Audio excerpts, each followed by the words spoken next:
চাঁপাইনবাবগঞ্জে হাম রুবেলা টিকাদান কর্মসূচি উদ্বোধন।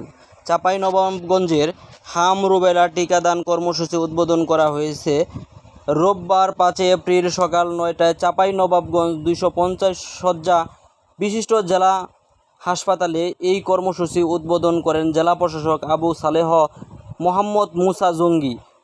দেশের বিভিন্ন এলাকায় হামের দুর্ভাব বৃদ্ধি পাওয়ার জরুরি ভিত্তিতে সরকার এই টিকাদান কার্যক্রম শুরু করেছেন।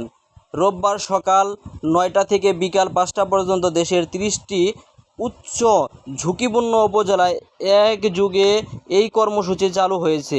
উদ্বোধন অনুষ্ঠানে আরও উপস্থিত ছিলেন পুলিশ সুপার গৌতম কুমার বিশ্বাস, জেলা স্থানীয় সরকার বিভাগের উপপরিচালক ও পৌরসভার প্রশাসক Ujjwal Kumar Ghosh, civil surgeon doctor A K M.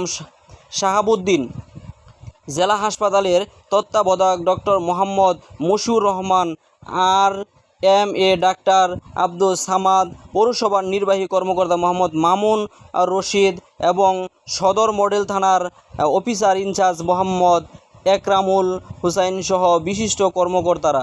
অনুষ্ঠানের প্রধান অতিথি হিসেবে জেলা প্রশাসক বলেন, চাঁপাইনবাবগঞ্জ সকল শিশুকে টিকার আওতায় আনা গেলে হাম রুবেলা প্রতিরোধ সম্ভব হবে।